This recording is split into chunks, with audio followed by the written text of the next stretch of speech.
I'm Jodi Reynosa, and I'm an experiencer with the SSP. And in this Secret Space Conference, I actually presented for the first time my testimony.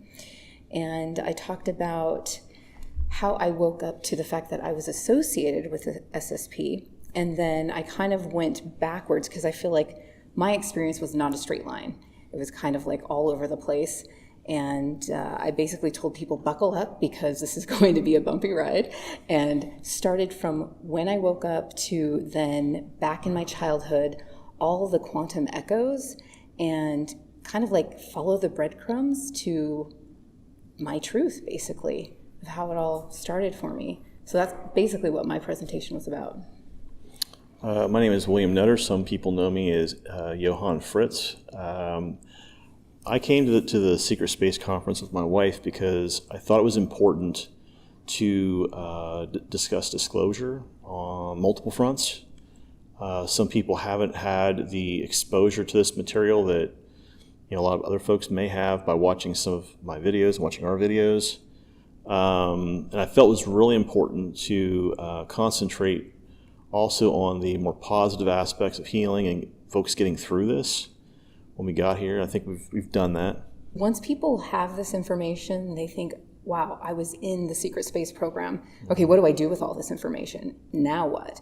So Services with Jodi and Will, we have the opportunity to help in the healing journey and facilitate that through a lot of different modalities. So for instance, there's Reiki, there's quantum healing hypnosis therapy through Dolores Cannon's modality and technique that she established. I also do what's called a rose reading, and that was taught to me at Intuitive Way, which is a spinoff of the Berkeley Psychic Institute. And for that, it's like a hybrid healing session. We look at the auric field. We look to see if there's any rips or tears in that. We look at the chakras and make sure that they're balanced.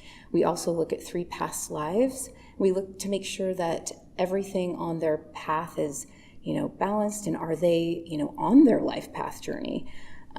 We also do tarot. We look at astrology charts, things of that nature. So it kind of runs the gamut with what we do. Yep. Did I miss anything? We also do SIA. If people want their SSP record information accessed, we do that as well. We call them SIA sessions.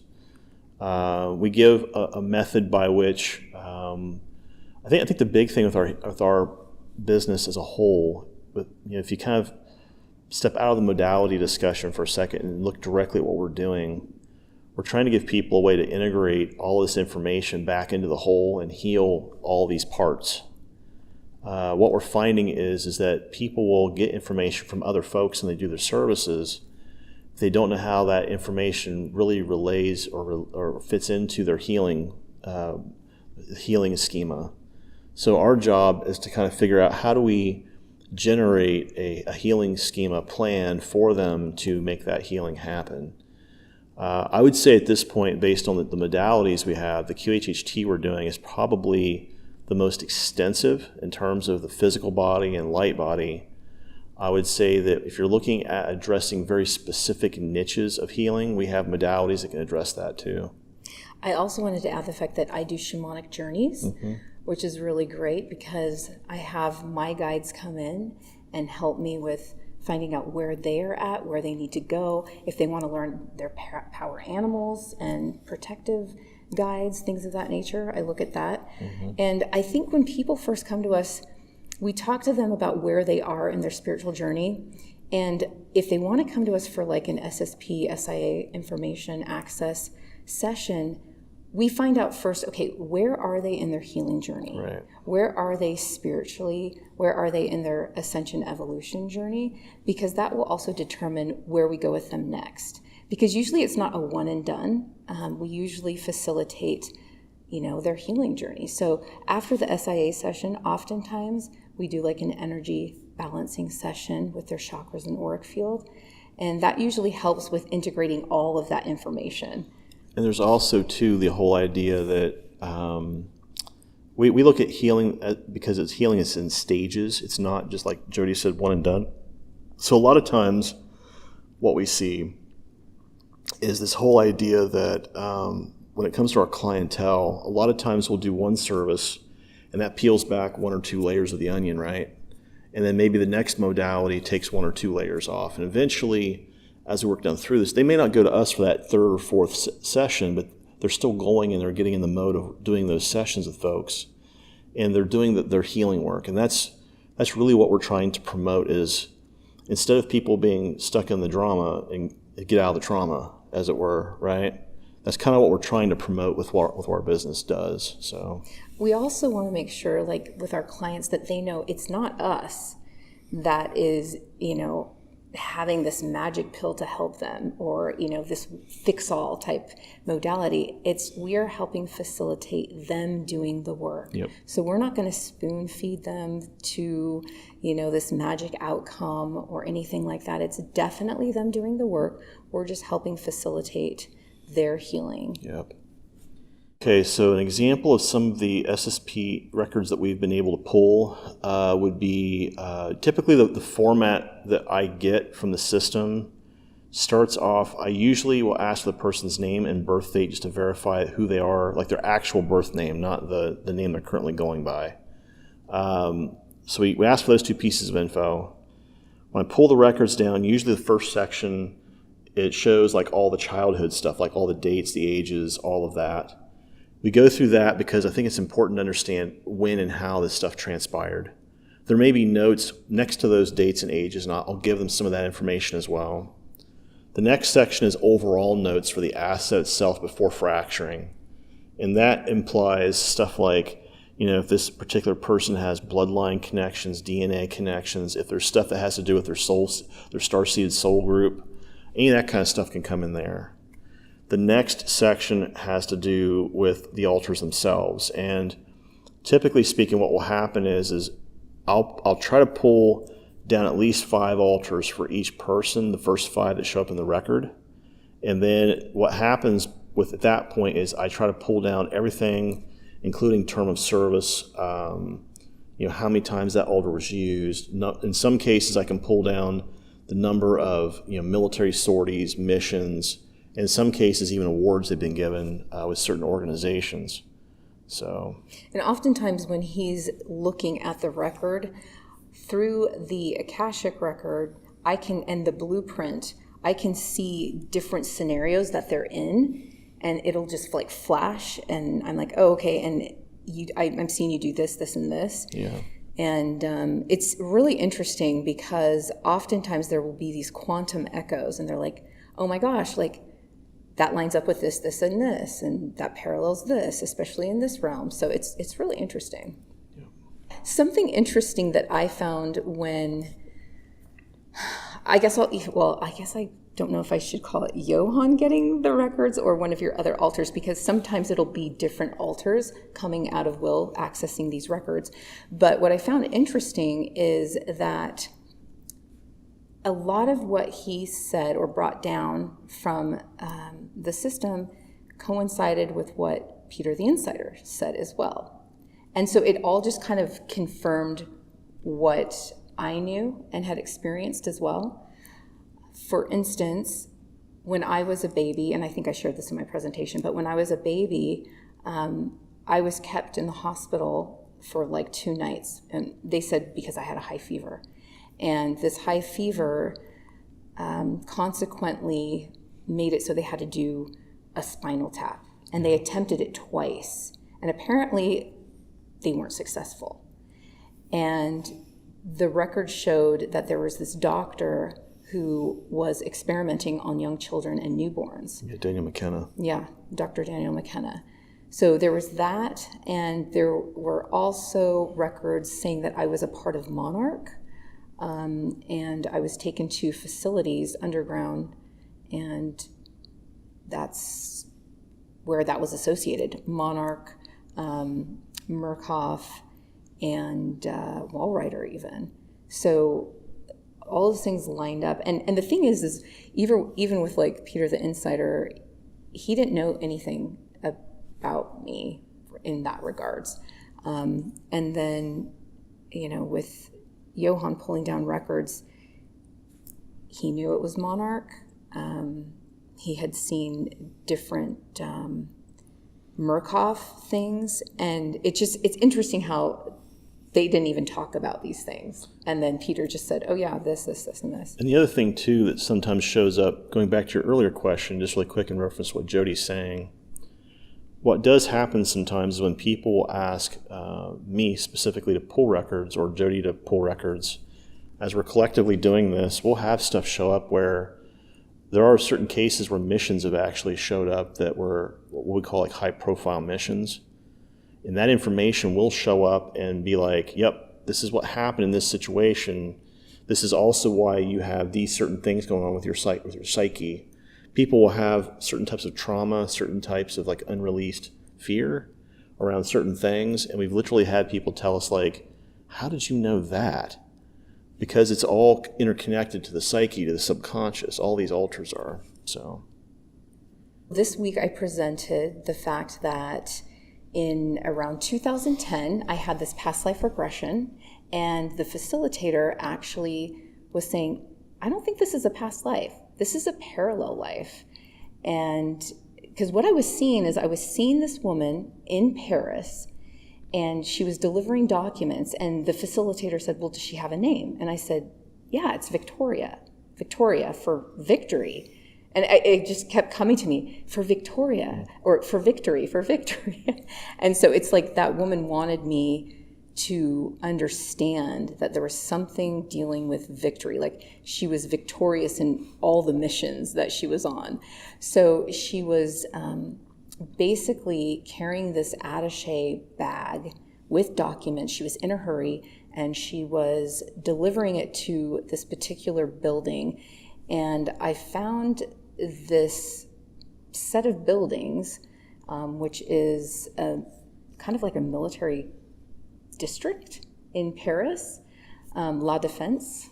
And it was really interesting to see something that I saw back then appear in real time here. So I went through that. I went through different experiences that Will and I had together, the fact that we were twin together at a young age, and how that all went. The fact that there are certain indicators that people have who are selected into the programs. For instance, DNA, bloodlines. I was talking about the different influences as far as who kind of woke me up to the fact that I was in the program. So along with this past life regression that happened, also people like Anthony Zender on, James Rink's show, Super Soldier Talk, Carrie Cassidy's show, Project Camelot, and then, the people that James had on. So Will, of course, and Max Spears. One of the sound bites that I actually talked about in my presentation is Max Spears talked about, when it came to DNA and bloodlines, he said, Father Bush his bloodline was used for this particular project. And this bloodline and DNA went all the way back to Caesar. And that caught my attention because when I was doing my genealogy, I ended up being related to the Bushes. He's my 11th cousin, and I ended up being related to 34 out of the 47 presidents. And I thought that was crazy. Princess Diana ended up being my 12th cousin, one time removed. And so there's that. There's, psychological disposition. I played competitive sports. At 2 weeks after swim lessons, my mom threw me onto swim team. At the age of 7, I was the youngest there. And then I was on swim team for 7 years. It was crazy. And after that, I was a gymnast, played basketball. We were the NorCal champions, played varsity volleyball, ran track. There are all these things. I had bloody noses, as a young child. I had an NDE at age 5. And so I was actually with a high fever in between dimensions. I remember being on a ship. There were mantids around me, and also people, I don't know if they were doctors, or to me they looked like people in lab coats. And I just felt like there was all this running around and yelling, and I was on the stainless steel table. And I was told later that I was trying to leave this world, and my soul group actually made like a 911 call, and had them come in so I would stay incarnated here so that I could fulfill my mission. So I thought that was interesting. So all these indicators kind of sum up how people are selected into these programs. And so the more that I learned about these types of things, I was just like, oh my gosh, I can't believe this. Could this be real? Could I really be in these programs? And then in this dimension, while doing some research, I came upon a gentleman named Dr. Ross 80. I was doing research on mind control and, the fact that he was using EMF type waves to see if there could be mind control utilized that way. And I realized that the CIA had utilized him for the mkultra Project 119 program. And I wanted to do an interview with him, found out he had passed, and Spirit said he has a son. And so I looked him up, found out that he was like a mile from my home, went and left a card at his office, and the guy actually called me back. So he's like, I can't talk about that. Like, this is top secret. And at that point I knew, like, this stuff is real. Like, this is crazy to me. So there were just like these quantum echoes in my life now that just corresponded with the other things that were going on in other dimensions in the SSP. There was actually a doctor right after my divorce who said, okay, if you actually take this particular medicine, he said, it's always helped me to just kind of take a weekend, to relax and whatever. I took it. I literally slept for 3 days. I woke up. I didn't know what day it was. I had all of these messages on my phone, including my mom. I felt so disoriented. And I called my mom and I said, Mom, I'm freaking out right now. I'm like, Mom, what day is it? And she's like, what do you mean? And I'm like, what day is it? And she's like, it is Sunday night. I'm like, I can't tell if it's morning or nighttime. Like, I can't tell if it's like the sun's about ready to come up or if it's nighttime. She's like, it's 10 p.m. on Sunday night. And I'm like, what? Because it was Thursday about 8 p.m. that I had taken this. No, I'm like freaking out. And all these calls, my friends are like, Jodi, we're going boating. Like, where are you? Like, you're supposed to like bring like, the hot dogs or something. I'm like, what is going on? So that really freaked me out. And who knows? Like, I have no idea I woke up on my bed, but. What I know has happened with Jodi and I both is that I originally believed that the altars we had were retired, quote unquote. What I've found since then is that that's really not true. Assets are constantly being recycled, but in different ways. And probably in your case, what happened was that one of your assets got recycled, and they had to shut you down in order to use that asset. Interesting. Now, in terms of what I was doing here at the conference, when Tyler and Aaron got a hold of Jodi and I, there's a couple things that I wanted to do. If you guys have seen my videos on Super Soldier Talk and elsewhere, Red Pill Cafe and all those, in our channel too. Look at services of Jodi and Will. We've put a bunch of stuff out too. In general, I think my testimony still stands. It's still solid. The thing that we wanted to discuss here, though, was the fact that we've got two people who both served in the same programs with multiple altars. And even in some cases, those altars seeing each other, meaning like one of my male altars seeing another male altar of mine. Those sort of things, like all these weird quantum interactions, right? And with Jodi specifically, I had viewability into some of the programs that she and I are both in, including Kruger, including Mars Defense Forces, including Nacht Waffen Extra Solar, what some people call Dark Fleet, space, NAZIs, whatever. And in my case, I was also part of Alliance, and you were eventually part of Alliance at one of your altars. So it's like one of these things where it's like, it's rare to have two people who know each other from the programs. It's even rarer when you've got a couple who are both in the programs, and then both of those two people in that couple are both executive officers in the programs.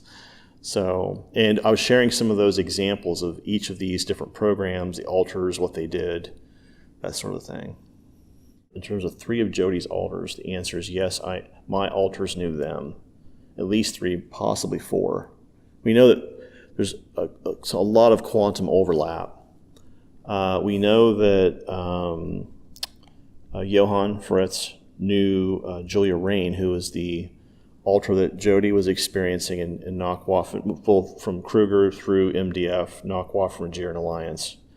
Those are the 2 executive officers. Now, in that particular case, when Johan got aboard the Patton, he essentially was told by the old man to start sizing up his own bridge crew. So the way it works on these big ships is typically you have shifts, right? You'll have somebody who's in what they call the command seat, and that commander, the shift commander, meaning the CO or the XO, they choose the people who end up being on their command crew. And as people would come aboard, I would start choosing folks who I trusted to put into my command crew, and controlling certain units in the ship, meaning you might look at certain unit commanders or certain special operation group commanders. I would choose those folks too, because as the XO, it was my job to replenish certain units and refill certain units, right? So I would make that decision as to who kind of went where. Now, in terms of, if you look at Victor and Victoria, the people we jokingly call VK2, that is a different thing, because that particular coupling was used by Gabriel Kruger specifically only for Kruger, and they called them part of the hand. Now, what that means is you have this group of like 5 couples or 5 pairings, right? And these assets are essentially one finger on that hand. And they're sent out to do very, very specific types of missions that Gabriel himself would either oversee, or he was directly giving oversight on. And a lot of these had to do with dealing with big government officials, big businesses, stuff that usually had high visibility. And Peter has said this in the past, where like if you look at like some of the job missions that the 2 of them did, for example, Jodi in her case, the job that she was talking about, this is the kind of the weird part about some of these memories. Well, Jodi brings up this particular memory of her carrying the attaché case into this location in France. And then I actually, before she got through the memory, I was asking her very direct questions about the memory, and she was giving me this really funny look. I said, because you were carrying these certain things in the attaché case, and I was watching you through a sniper scope. Because Victor, his job was making sure the asset did not get harmed until the actual delivery process was done. If someone tried to harm the asset, i.e. her, he took them out. He was basically in what they called the nest, the nest. And anyhow, the idea is that they worked in these hunter-killer pairs dealing with certain mission profiles, right? The 3rd pairing that we knew of was John Sherman and Julie Lemming. Now, that particular pairing, we're still kind of uncovering some of that stuff because they don't want to talk. So what we found is that they both worked through Solar Warden, and then they both started working directly for Alliance. And Alliance has been using both of them in like they moved them as a couple back in time to complete certain missions. Terror missions. Yeah, they do certain things. For example, John Sherman during World War II was handing information off to people like Bill Tompkins and Admiral Rick Botta. He was one of the spies that they were talking about. And he was equipped by the Alliance to do certain jobs so he couldn't be caught by the Germans. They wanted to make sure that the people here on Earth, the Allies, had that data. Now, there's also a side effect of this. The database that's at the LOC didn't have a lot of good data on the Germans, meaning the initial phase they went through in terms of their build out, where they put people, how many bases they built, how many times they jumped through time, all that sort of stuff. And what these spies were doing was they were gathering that data, and he specifically was forwarding that information also to the Alliance database. So they had all that data and could go back and look to see where these places were to root them out. And the 4th pair, I was trying to think, have we publicly discussed them or not? I don't think we have. Okay, so we'll leave that one. But the idea is you can see how when you have people who are highly twinned or divine counterparted or whatever you want to call that. In our case, Jodi and I are divine counterparts, and we're also business partners and married. You got this whole layer of these people know each other extremely well. And when they're very young, which, as I said in Jodi's presentation, was a picture of Jodi. That was the very first time we talked about program-related stuff. And for me, that's always been kind of a lonely road to walk until she and I started chatting about it, because she whipped this picture out of this little girl in the red sweater. And like I said in her presentation, I almost started crying. I actually uncontrollably cried for a couple minutes because I was like, who is this girl? And she's like, well, that's me. And I'm like, I remember her in the cages. Like, I knew her there. So it was like direct confirmation that all this shit that I thought was a nightmare was basically real. And that for me was a real tough pill to swallow, because I thought, well, the stuff that Johan shared with me is all there is. And it's like, nope. Oh no, there's this whole other chapter you have to deal with now. Have fun. Now, here's the thing, right? So a lot of times there's two programs that essentially create these kind of agents. You've got Monarch and Kruger who both do it, right? And essentially, depending upon whether you weaponize it or not determines which program it kind of goes into and the level to which it goes, right? So Monarch does have some weaponized programs, but not to the extent that Kruger does. I mean, Kruger's designed primarily as a military corporation, right? They're a mercenary corps. So I would say that if somebody was claiming to be Kruger, I would question that, because they could have been prior Kruger and they're working as freelance, or they're working through Monarch to do this. And it would make sense if Monarch did that, because they actually do a lot of stuff with Hollywood, big pharma, these big businesses, a lot of these billionaires and business elite people. They offer them what they call, what was that phrase that came up during one of our sessions, the infinity package or whatever it was. Yeah. There's this package that they're offering, like Hollywood, these elites, they're calling the infinity package, which basically means the life everlasting. Yeah, life everlasting package or something, where basically they can opt to have a clone given to them every so many years, and they always have a brand new body to step into, and they transfer them, and they never die. And that money you're talking about, I would place a bet, is going toward the creation of those new clones, or that new whatever technology is coming out. That'd be my bet. I was going to say, unless there was some leader who is tasking this person to do that, like in some offshoot mission. I can't imagine Gabriel doing that. I can't either. Gabriel's every time I've interfaced him, he's a very straight shooter. There are corporations out there in the world, and I can name off at least two of them right now, who use time technology to help elites, help certain billionaires and others not only make money, but move resources off planet, off world to other locations. So, for example, Monarch is one of them. Again, they have this, what we call it, what's the program called? The Life Everlasting. Life Everlasting, or the Infinite Life program. We have that going on. And by the way, a good example of that is when you look at some of these performers on stage, and you notice they have these weird kind of like kinetic breakdowns where the body actually goes into convulsions. That's actually the clone failing in front of fans. Now, in terms of the other corporation, that's Mobius. They do a lot of like creating pocket universes, pocket dimensions, new timelines. And a lot of it is screwing things up, because we're having these time foldbacks and time collapses, and we wonder why is all this chaos happening? Well, quit dicking with the timeline.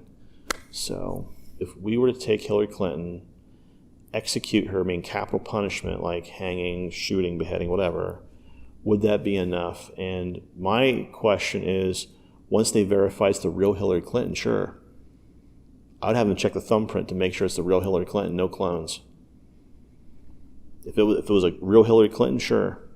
If it's a clone, no. With cloning, there are certain like biomarkers that actually identify whether a body is cloned or not. When you look in this inner swirl section of the thumb, if you look at it under a microscope, I've seen a couple of thumbprints where people were like, well, my thumbprint's normal, and then they blow it up, and here's like this little like string of digits on there. And that tells somebody immediately that the body you're in has been cloned at some point, because they couldn't probably recover the original. Which is weird to say that, but it is the truth. Secondly, and more importantly, that also tells you that if that person isn't a cloned body, that they're probably in the programs or used by the programs in some level. So we know, like, soft disclosure, like the Fringe or Fringe. There was a company like Massive Dynamics. Yep. Okay, so after a person dies, though, they can still extract their consciousness, even if it's the original person. And they can rehome too. Right. So say they rehome, they extract the consciousness. So say it's Hillary Clinton, somebody like Hillary Clinton, or an elite. They extract the consciousness, then what? Because you want to make sure that it's not going into any other clone or any other project. Yeah. So... Well, and that's the problem with this, is that the way technology has progressed is that you basically have a genetic / psyche free-for-all. Now, what I would say is this.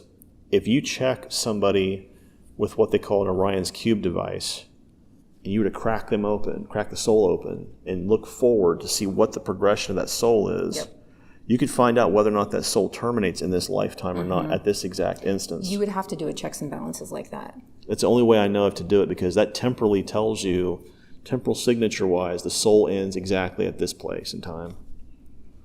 So the Orion's Cube device was originally developed by ETs, and it was handed to certain agencies here on Earth if they complied with the ET treaty. Now, what that means is this. So if you were to look at an Orion's Cube device, right, you can spin, just like a cubic, they call it the Rubik's Cube, you can spin that in certain ways, right? So with that particular device, they actually said certain sides of this cube are actually off limits. Now, why would they say that, right? The reason why they gave us this device was to be able to look all the way through an asset's past, all the way through an asset's future, on a single individual layer, because that device can also look at an entire family, an entire species, an entire planet. And what they didn't want people doing was actually knowing that they can actually look at an entire species and see certain, what we call large-scale outcomes. The ET said, we don't allow this by treaty for any species, but it does have the capability of being done. What I see going on in the disclosure community in the future is unity. I feel like people are going to find a lot of information. I think that a lot of people are going to wake up. I think people are going to want to do something about a lot of these programs. I think they're going to be writing to congressmen and women and say, hey, this is out here. This evidence is out here as well. We know this is going on. What are you going to do to stop it? I think they're going to demand things be done. So I think there's going to be action taken.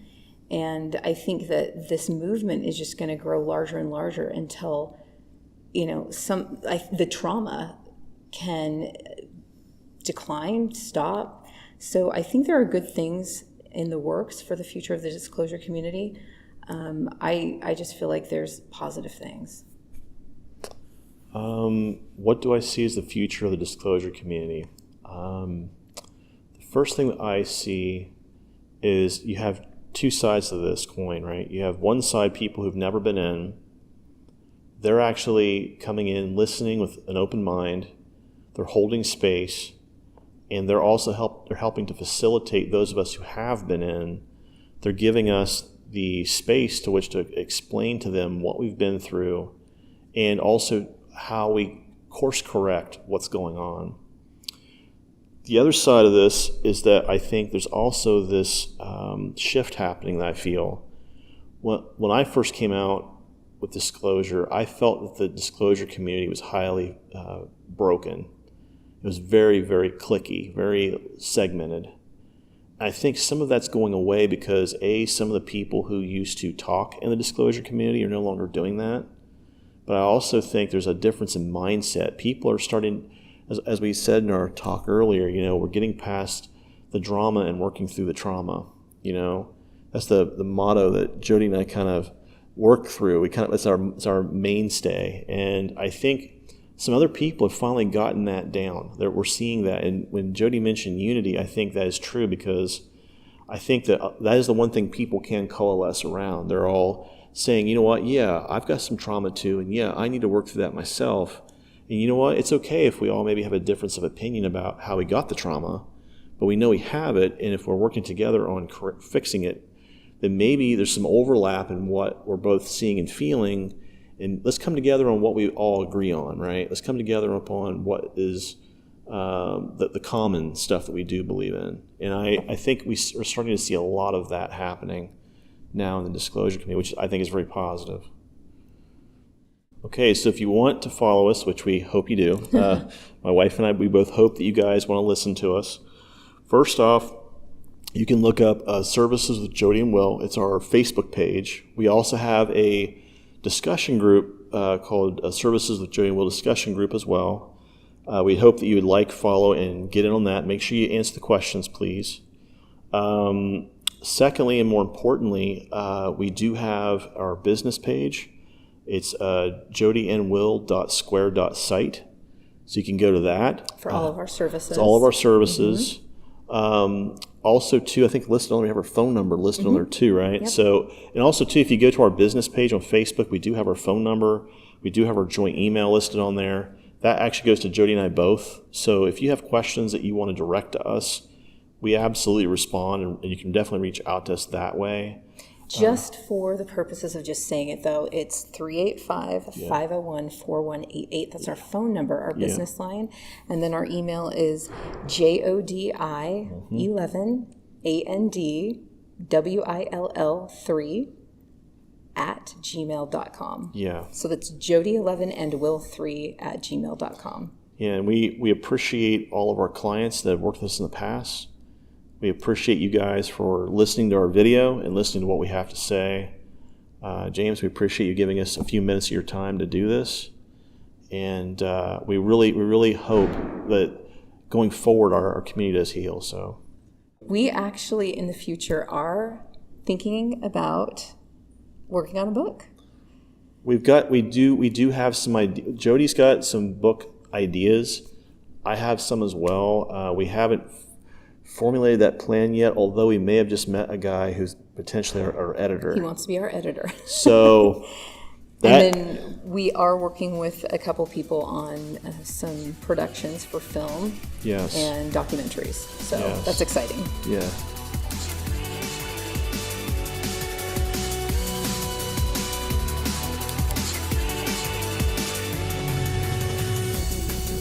Please consider supporting Super Soldier Talk by purchasing your own Neo Meditation device. Your Neo Meditation device will help you reduce stress, integrate trauma, enhance intuition, enhance clairvoyance, and enhance creativity. Get yours now at www.neologicaltech.com.